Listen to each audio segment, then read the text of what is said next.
마태복음 26장 57절에서 27장 10절 그리스도의 순환 네 번째 말씀 함께 나누겠습니다. 자, 예수님께서는 자기 백성을 구원하기 위해서 십자가에서 죽으셨습니다. 이 죽음은 하나님의 뜻이며 하나님의 계획입니다. 유대 당국자들은 유월절에 예수를 죽이지 않기로 결의하고 다짐을 받았지만 하나님께서는 자기의 뜻대로 예수를 유월절에 죽이셨습니다. 이것이 그리스도의 순환의 목적이고 왜 예수님이 우리를 위해서 고난을 받으셨는가 하는 이유가 되는 것입니다. 사람의 뜻으로 난 것이 아니고 사람의 계획에 의한 것이 아니라 하나님의 구원의 은혜이고 하나님이 자기 백성을 향한 구원의 신실함으로 그렇게 하셨다라는 것입니다. 그러니까 예수 그리스도의 구원의 고난은 우리가 고난을 바라보는 것이 아니라 하나님의 계획하심, 하나님의 일하심을 바라보는 거예요. 그러면 주님의 이 마태복음에선 주님의 그 고난이 우리에게 의미 있게 다가옵니다. 얼마나 맞았을까? 얼마나 피를 흘렸을까? 얼마나 많이 아팠을까? 물론 그건 당연히 고통이고 아픔이고 눈물이죠. 그 길을 아픔의 길을 걸었는데 왜 걸었을까? 그거죠. 왜 걸었을까? 그것은 하나님의 자기 뜻이었고 하나님의 구원하심의 은혜였습니다. 자, 오늘은 그리스도의 순환 네 번째로 말씀을 드리겠습니다. 예수님께서 당국자의 손에 잡혀서 공의 불법 재판을 받으시고 사형 선고를 받으시는 모습, 그리고 제자들의 수장인 베드로가 재판장에서 모든 사람에게 예수님을 3번이나 부인하였던 그 일들, 예수님을 판 유다가 예수님이 정죄되심을 보고 자결했던 그 이야기, 유대 당국자들은 유다가 반납한 예수님의 목숨값인 은 30을 토기장의 밭을 사서 나그네의 묘지로 삼은 이야기, 이것이 이 선지자의 말씀이 이루어진 것이다 라는 그런 내용까지, 이 내용이 예수님의 순환 네 번째의 내용의 말씀입니다. 그리고 이 모든 일이 왜 일어났는가, 이 모든 일이 왜 우리에게 이렇게 발생을 하고 예수 안에서 일어나고 있는가, 이 모든 일은 자기 백성을 저희 죄에서 구원하시는 하나님의 뜻이에요. 그게 하나님의 구원 역사예요. 모든 과정이 보면은 굉장히 얽혀가는 일들이 어거지처럼 얽혀가면서 대제사장의 뜻도 아니고 공의의 뜻도 아니고 백성의 뜻도 아니고 오직 아버지여 아버지 뜻대로 하시옵소서 기도하였던 예수님의 기도처럼 아버지 뜻대로 진행이 됩니다. 본문 57에서 59절 말씀을 볼까요? 예수를 잡은 자들이 그를 끌고 대제사장 가야바에게로 갔으니 거기 서기관과 장로들이 모여 있더라. 베드로가 멀찍이 예수를 따라 대제사장의 집 뜰까지 가서 그 결말을 보려고 안에 들어가 하인들과 함께 앉아 있더라. 대제사장들과 온 공회가 예수를 죽이려고 그를 칠 거짓 증거들을 찾으매. 자, 유대 당국자들에게 잡히신 예수님께서 대제사장들에게 재판을 받으려고 나왔습니다. 여기 보면 호칭을 대제사장들이라고 복수로 쓰죠. 들이라고 씁니다. 이것 자체가 율법에 의하면 불법이죠. 대제사장은 우리가 살아있는 동안 평생에 한 사람밖에 없어요. 그 사람이 죽고 나서야 새로운 대제사장을 선출하는 것입니다. 근데 여기 가야바와 그리고 다른 대제사장이 또 나오는데 사위지간이에요. 사위지간에 제사장을 2번이나 살아있을 동안에 대제사장을 또 세운 거예요. 그래서 이것이 자체가 불법임을 얘기합니다. 그래서 복음서는 예수님을 사형 선고한 공회가 불법 재판이었다. 자체가 대제사장들에 의해서 모인 것도 불법이고 모든 과정이 불법이었다고 기록합니다. 당국자들은 밀란을 두려워해서 명절에는 예수님을 죽이지 않기로 계획을 세웠어요. 그러니까 그들은 아무것도 안 할 계획이었거든요. 그러나 내부의 반역자가 찾아와서 예수님을 넘겨주겠다 하자마자 밤중에 예수님을 체포하고 재판을 했습니다. 이 밤중에 했다, 이게 불법이에요. 왜냐? 공문은 낮에 해야 되는 거거든요. 근데 이게 불법이에요. 밤에 재판하고 날이 밝자 예수님을 빌라도에게 넘겨줬습니다. 낮에 재판을 해야 된다는 것은 유대 구전율법인 미슈나라 하는 규칙이 있어요. 우리나라 치면 뭐 형사재판법 이런 것처럼 유대인들도 규칙이 있습니다. 율법은 아닌데 율법에 근거해서 우리가 무엇이 공명정대한 재판이냐, 어떻게 해야 우리가 정확한 재판을 할 수 있느냐라는 규정을 갖고 있는데 그게 미슈나라는 규정인데, 자, 미슈나 사네림 편에 의하면 공의 재판이 낮 동에만 열리도록 되어 있어요. 그러니까 공의 재판은 낮에 열려야 된다. 안식일과 절기에는 열리지 않는다고 규정되어 있어요.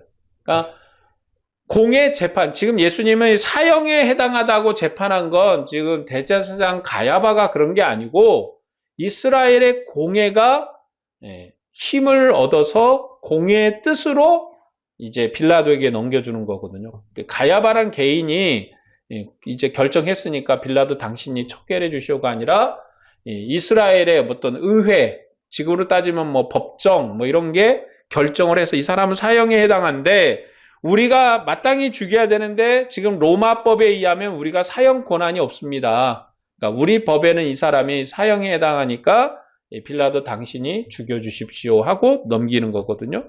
그러니까 미슈나에 의하면 이 재판은 낮에 열려야 되고 안식일은 안 돼. 그리고 유대 절기에도 재판을 열면 안 돼요. 그뿐만 아니라 부득불 어쩔 수 없이 급한 사정에 의해서 재판이 밤에 열릴 때는 사형 선고를 내릴 수 없다라고 그렇게 규정되어 있어요. 그러니까 어떤 뭐 꼭 낮에만 열려야 되는 게 원칙인데 항상 우리가 그러잖아요. 살다 보면 원칙을 위반하고 예외적으로 해야 될 상황들이 있잖아요. 급한 어떤 문제 때문에. 그러나 여기에서 할 수 있는 것은 사형 선고 외에는 밤에 할 수 있어요. 사형 선고는 내릴 수 없다. 왜냐하면 어떤 타인의 목숨을 빼앗는 일에 대해서는 공명정대해야 되거든요. 분명해야 됩니다. 그뿐만 아니라 공회가 어디서 모여야 되는지도 정해져 있어요. 성전 안 정해진 장소인 깎은 돌 뜰에서 재판을 진행해야 된다는 거예요.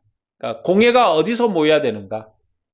그렇죠. 우리나라도 국회가 어디에서 모여야 되는지 국회법에 정해져 있어요. 아무데나 모여가지고 국회의원들끼리 우르르 몰려가가지고 술집에서 국회 합시다고 땅땅땅 때려버리면 안 되잖아요.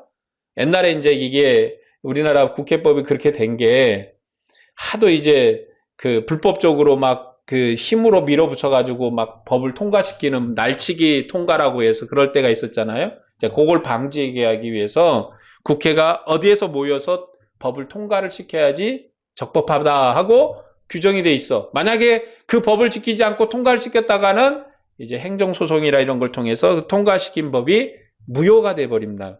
그런 거죠. 그런 것처럼 유대인들에게서도 재판 장소가 정해져 있는데 성전 안에 깎인 돌 뜰에서 재판을 진행해야 되는데 지금 예수님의 재판은 어디서 진행이 됐느냐?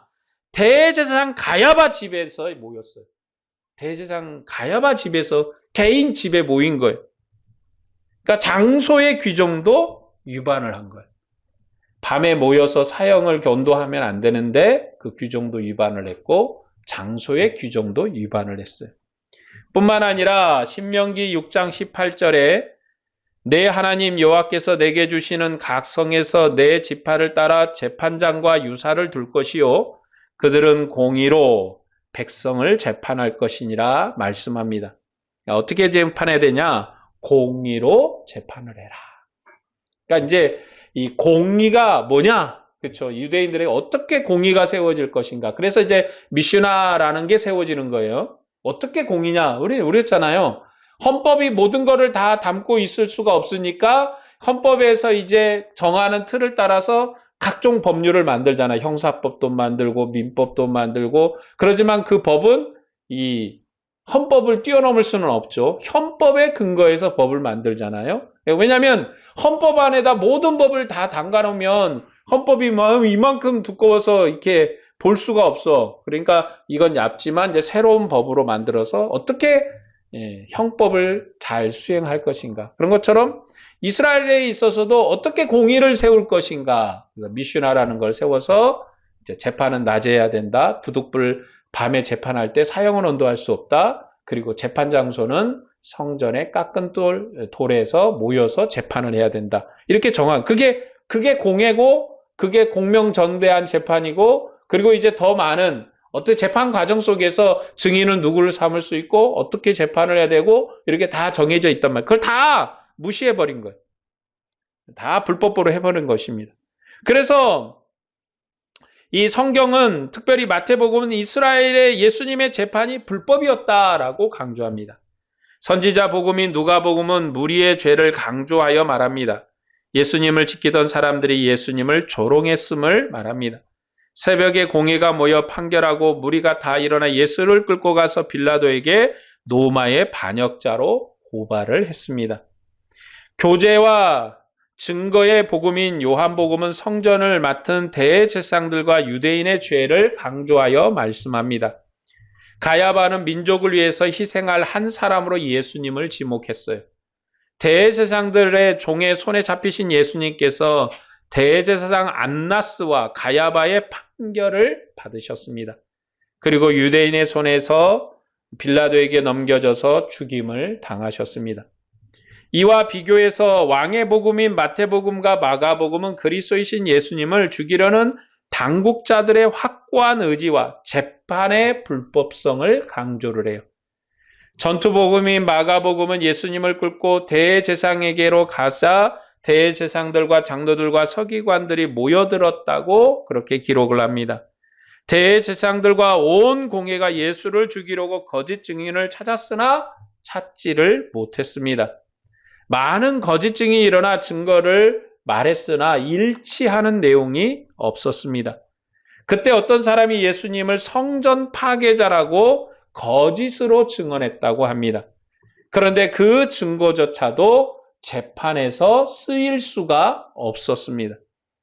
마가복음이 묘사하는 공회의 장면은 많은 거짓 증인을 세워서 예수님을 무조건 죽이려는 그런 재판의 모습, 절차와 그리고 또 재판의 증인을 세우는 일들과 마치 아수라장처럼 막 이렇게 질서 없이 진행되는 하나님의 공회고 하나님의 공회의 법을 다루는 건데 질서 없이 이루어지는 것처럼 묘사를 합니다. 천국왕의 율법복음인 마태복음은 예수님을 끌고 대제사장 가야바에게로 갔는데 서기관들과 장로들이 모여 있었다. 이미 모여 있었다고 기록을 해요. 예수님을 죽이려는 공회가 이미 법정을 준비하고 있었다는 거예요. 그러니까 오기만 하면 너희는 사형이다. 그러니까 정해놓은 거예요. 예수님의 이미 형량을. 이미 그들이 예수님의 얘기를 들어보고 뭐가 공명정대한지 뭐가 공의로운지 판단할 마음이 아니라 이미 정해놓은 거예요. 결론을. 사형이다. 거기에 맞춰서 이 증인들도 찾은 거죠. 대제사장과 온 공회가 예수님을 죽이려고 죽일 목적을 이미 가졌어요. 거짓 증인을 찾았습니다. 많은 증인이 있었지만 분명한 증인을 얻지를 못했어요. 그 후에 두 사람이 와서 예수님을 성전 파괴자라고 증언했지만 그것도 재판에 사용할 수가 없었습니다. 뿐만 아니라 예수님은 많은 거짓 증인의 증언에 대해서도 일절 답변하지 않았어요. 말씀하지 않습니다.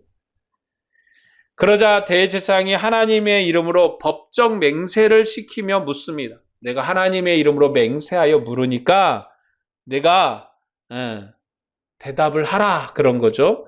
그러면서 내가 너로 살아계신 하나님의 이름으로 맹세하노니 내가 너로 살아계신 하나님을 맹세하고 물어보니까 내가 하나님의 아들 그리스도인지 우리에게 말하라고 대제사장이 물은 거예요. 하나님의 이름을 맹세하고 물은 거예요. 내가 살아계신 하나님의 이름으로 맹세하고 너한테 묻는데 내가 하나님의 아들 그리스도냐? 그러니까 예수님이 대답을 하십니다. 내가 말했다. 그러니까 내가 맹세하고 내가 나한테 질문한 거 그거 맞다라고 답변을 했습니다. 이게 간접적으로 시인한 거죠. 직접적으로 예수님이 내가 하나님의 아들이고 내가 너희를 위해서 왔고 뭐 어떤 죄를 위해서 이렇게 다 설명을 안 하고 그냥 간접적으로만 말씀합니다. 왜냐하면 예수님께서 자기를 거역한 백성에게 직접적으로 자신을 증거하기를 거부하신 거예요. 그러니까 예수님께서 지금 자기를 죽이려는 자기를 버린 이스라엘에 대해서 자기를 직접적으로 증거하지 않습니다. 그리고 대제사장의 입의 말로, 그러니까 대제사장이 맹세한 말로 그를 또 정죄하십니다. 이와 다르게 전투복음인 마가복음은 예수님께서 맹세 없이 대답을 하셨습니다. 내가 그이라고 하나님을 지칭하여 말씀해요. 내가라는 이 호칭은요, 하나님만 쓰시는 거거든요. 그러니까 구약 율법에서도 나는이라는 I am이라는 이 호칭은 하나님만 쓰시거든요. 나는 스스로 있는 자다. 나는 너희를 돕는 하나님이다. 나는 누구다. 이게 하나님만이 쓰시는 호칭인데 예수님께서 마가복음에서 내가 그이다. 내가 그리스도이고 내가 하나님의 아들이고 내가 너희의 왕이다 라고 말씀합니다. 예수님께서는 자신이 칭송받으신 하나님의 아들 곧 하나님의 의를 가진 그리스도이심을 그렇게 증거합니다. 그리고 유대 당국자들을 정죄하십니다. 선지자 복음인 누가복음은 대제사장이 거듭해서 질문하고 예수님께서는 그들을 정죄하십니다. 내가 그리스도이거든 우리에게 말하라고 대제사장이 물었습니다.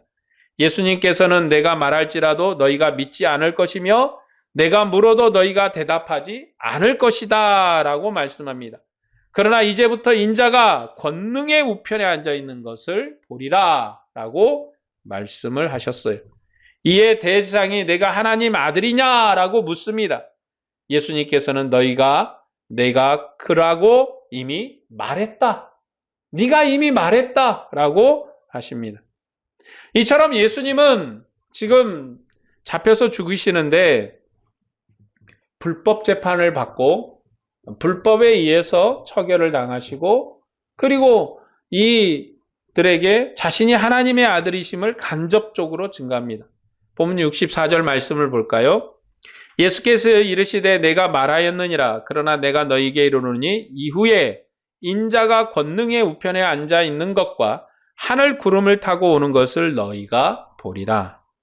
예수님께서 인자가 권능의 우편에 앉아 있는 것과 하늘 구름 타고 오는 것을 보리라고 말씀하는데 이게 뭐냐? 정죄의 말씀이에요. 내가 그리스도이고 여러분 내가 그리스도이고 하나님의 아들이야. 그러니까 내가 이런 권능이 있어가 아니라 지금 예수님께서 권능의 우편에 앉은 것과 구름을 타고 오는 때가 언제입니까? 심판의 때예요.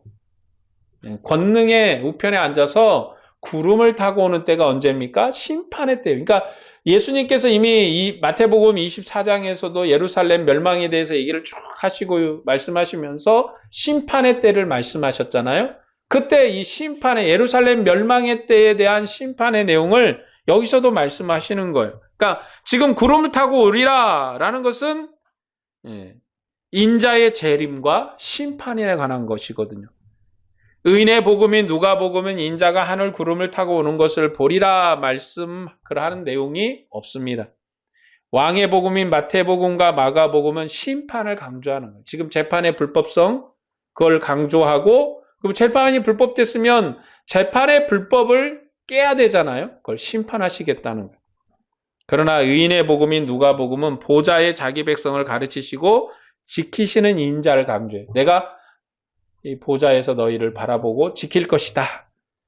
그래서 누가복음에는 이 심판의 내용이 없어요. 그러니까 빠질 수도 있다는 거죠. 예수님께서는 하나님의 아들로 인자이시며 종말의 심판자이심을 증거하자 공회는 예수님을 뭘로 이제 정죄했습니까? 신성모독. 다 증인을 찾았는데 증인으로 처벌을 할 수가 없어. 뭐 이 말도 하고 저 말도 하고 뭐 이 말도 했다고 했는데 그걸로는 이 대중을 조금 납득시키기가 어려운 거죠. 제사장들도 아는 거예요. 그래서 이제 뭘로 정죄했습니까? 신성모독죄로 정죄를 했습니다. 왜냐하면 자기가 하나님의 아들이라고 그랬거든. 구름 타고 오신다고, 하늘 우편에 앉는다고 했거든요. 구름 타고 온다고 했거든요. 더 이상 무슨 말을 듣겠느냐. 그래서 신성 모독죄로 정죄를 합니다. 본문 69절에서 72절 말씀을 보겠습니다. 베드로가 바깥들에 앉았더니 한 여종이 나와 이르되 너도 갈릴리 사람 예수와 함께 있었도다 하거늘 베드로가 모든 사람 앞에서 부인하여 이르되 나는 내가 무슨 말을 하는지 알지 못하겠노라 하며 앞문까지 나가니 다른 여종이 그를 보고 거기 있는 사람들에게 말하되 이 사람은 나사렛 예수와 함께 있었도다 하며 베드로가 맹세하고 또 부인하여 이르되 나는 그 사람을 알지 못하노라 하더라.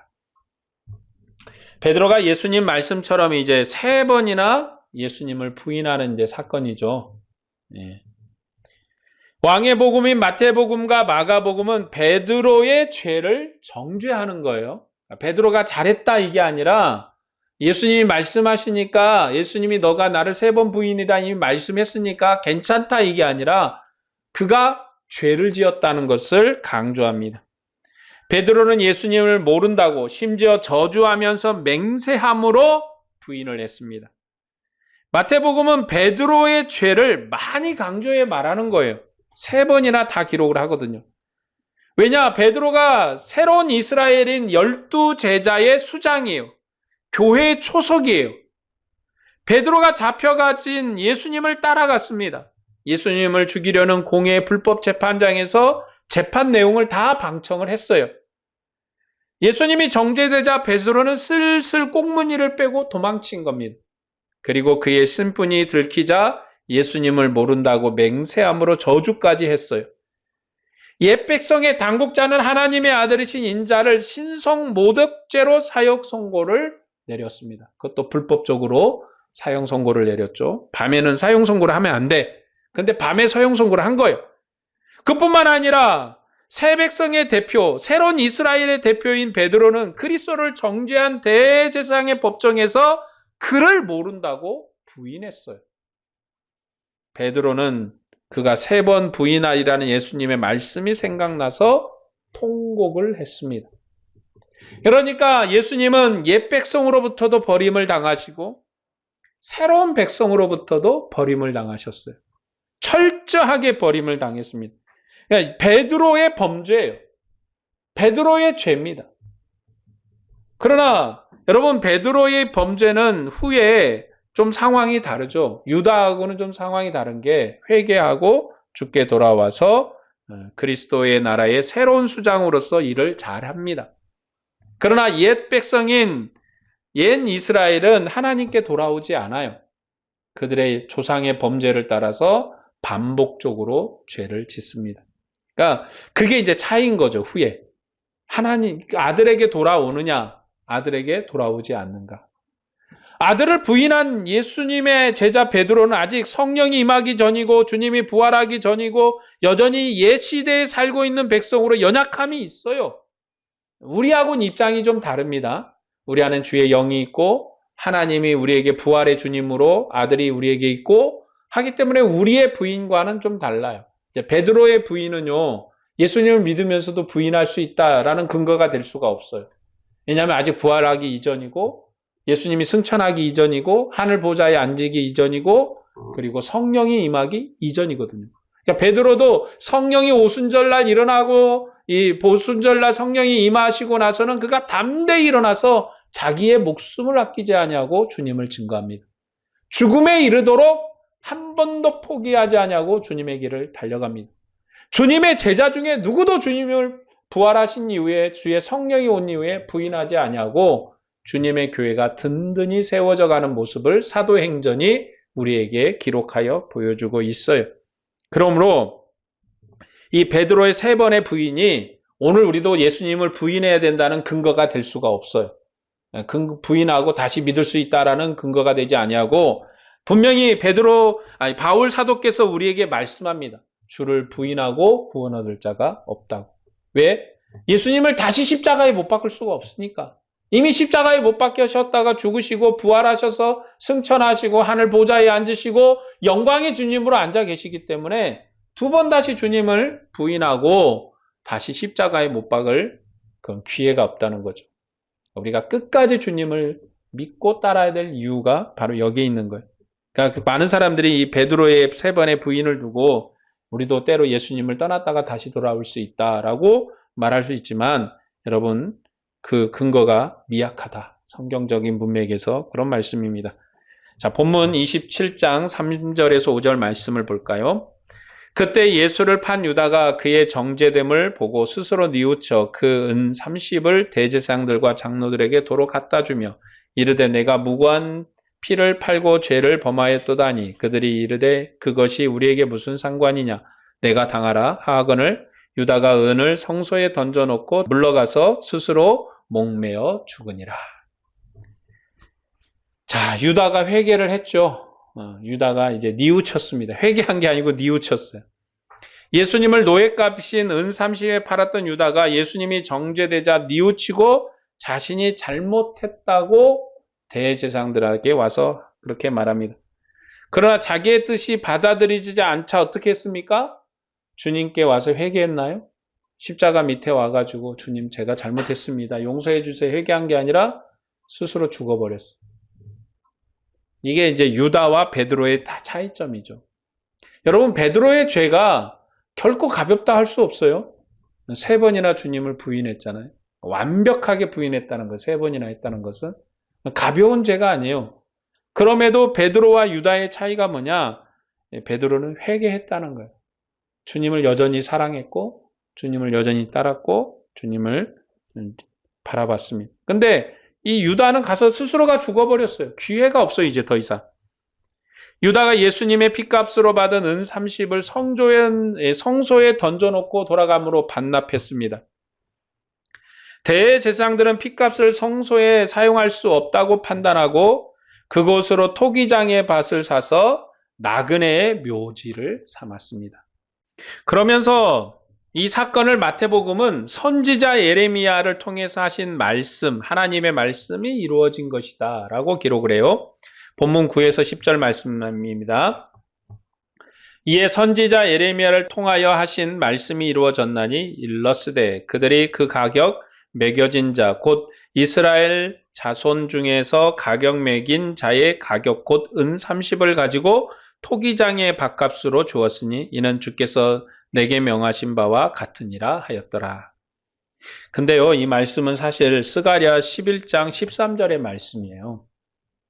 스가랴 11장 13절에 여호와께서 내게 이르시되 그들이 나를 헤아린 바 그 싹을 토기장에게 던지라 하시기로 내가 곧 그 은 30개를 여호와의 전에서 토기장에게 던지고 여호와의 전에 있던 은을 토기장에게 던졌다는 거죠.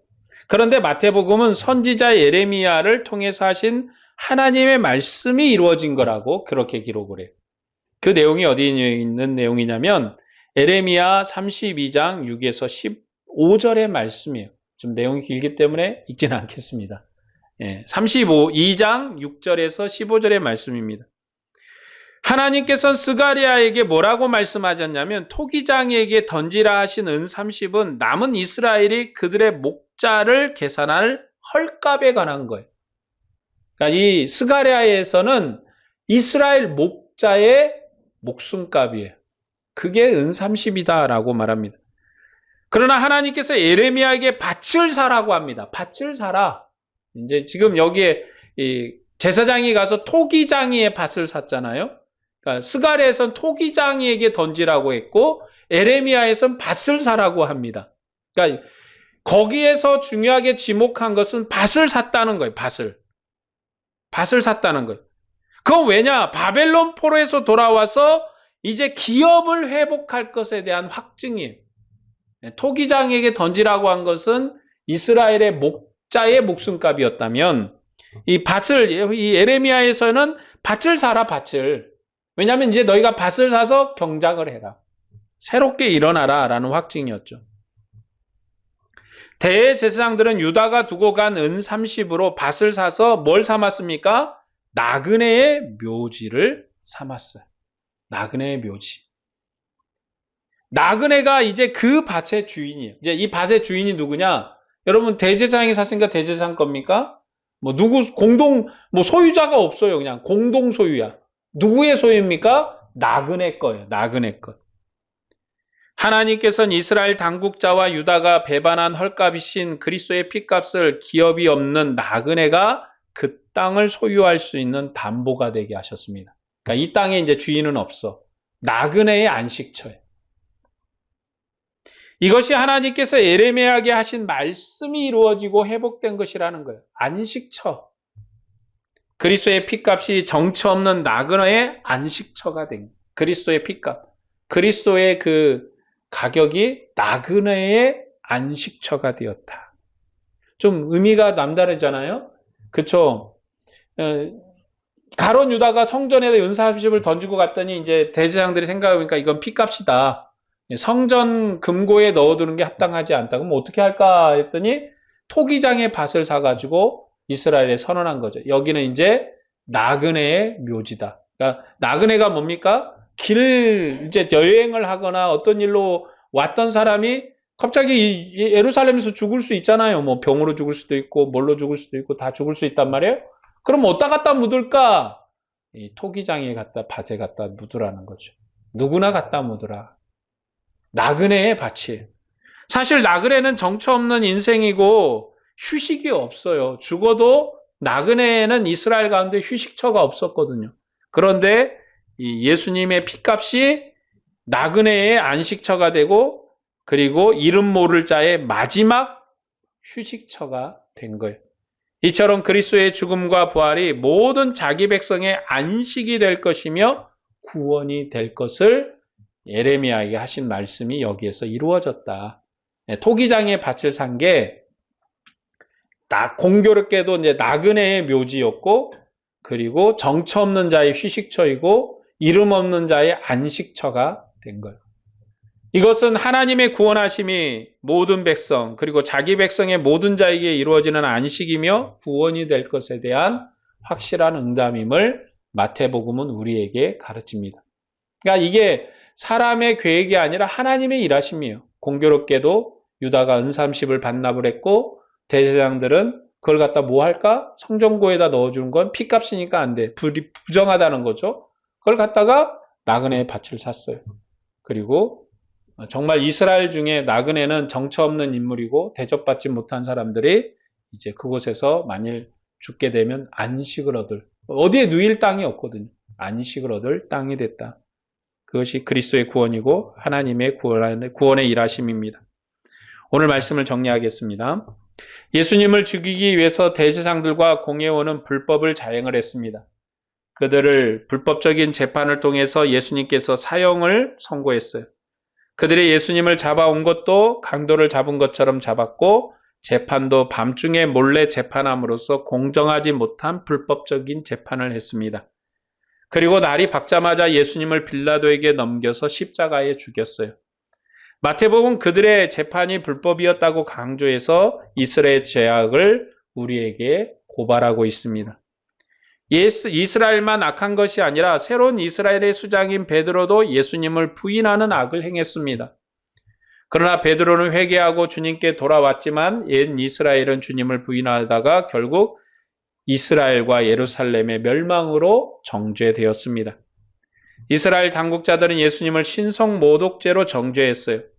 베드로는 새로운 이스라엘의 대표였지만 예수님을 부인했습니다. 그러나 베드로는 예수님의 말씀이 생각나서 통곡을 했다. 스스로 회개했다는 거죠. 이후에 부활하신 예수님을 만나고 나서 예수님을 부인하지 않고 죽음에 이르도록 충성을 다했습니다. 유다가 두고 간 예수님의 핏값이 나그네의 묘지가 되었습니다. 나그네가 죽어서 안식할 수 있는 땅이 되었던 거예요. 그래서 이 땅의 주인이 누구냐? 나그네입니다. 하나님께서는 이스라엘과 모든 민족을 구원하여 새로운 이스라엘로 회복하십니다. 그리고 이 나라의 주인은 그리스도 안에서 하나님을 따르는 백성이에요. 새로운 백성은 이 나라에서 안식을 얻으며 평화를 누릴 것입니다. 이것이 오늘 우리에게 주신 그리스도의 나라예요. 우리가 주님의 나라에서 평안하고 안식을 얻을 거예요. 자기 백성을 저희 죄에서 구원하기 위해서 예수님께서 십자가에서 죽으셨습니다. 예수님께서 많은 사람의 죄사함을 위해서 언약의 피를 흘리셨습니다. 이스라엘의 모든 사람이 그를 부인하고 죽였지만 그 죽음은 세상을 구원하시고 만유를 회복하시는 하나님의 뜻이었습니다. 오늘 교회는 이 하나님의 뜻을 세상에 전하는 거룩한 백성이에요. 그 사명을 위해서 우리에게 생명을 주셨고 담대함과 평안을 주셨습니다. 왜 하나님 우리에게 안식을 주시고 왜 하나님 우리에게 구원을 주시고 우리로 은혜롭게 하시는가? 그리스도의 나라의 봉사와 수고와 헌신을 위해서 그리하시는 것입니다. 이제 우리는 예수 그리스도의 마지막 잡혀서 재판받는 모습을 봤어요. 그의 재판은 불법이었고 불법적으로 사형 선고를 했고 그럼에도 주님은 그 십자가의 길을 묵묵히 걸어서 마치 가룟 유다가 예수님을 팔았던 은 30의 값이 나그네의 묘지가 되고 나그네의 안식처가 된 것처럼 예수님은 자기의 생명을 하나님께 헌신해서 우리의 안식처가 되려고 하십니다. 우리의 평안이 되려고 하십니다. 우리의 생명이 되려고 합니다. 그래서 그 죽으심과 그의 부활로 우리의 평안이 되셨어요. 우리의 안식이 되셨습니다. 그래서 이 주님이 우리의 생명이고 능력이고 우리는 이곳에서 안식을 얻고 평안을 얻으며 주님을 찬양하고 경배하는 믿음으로 사는 거예요. 이것이 주님의 죽으심의 의미이고 마태복음이 가르치는 예수님의 십자가의 길의 의미입니다. 하나님의 뜻을 위해서 그리하셨다. 오늘도 주님의 나라를 위해서 수고하고 헌신하는 여러분에게 주님의 은혜와 평강이 충만하기를 축복합니다. 기도하겠습니다.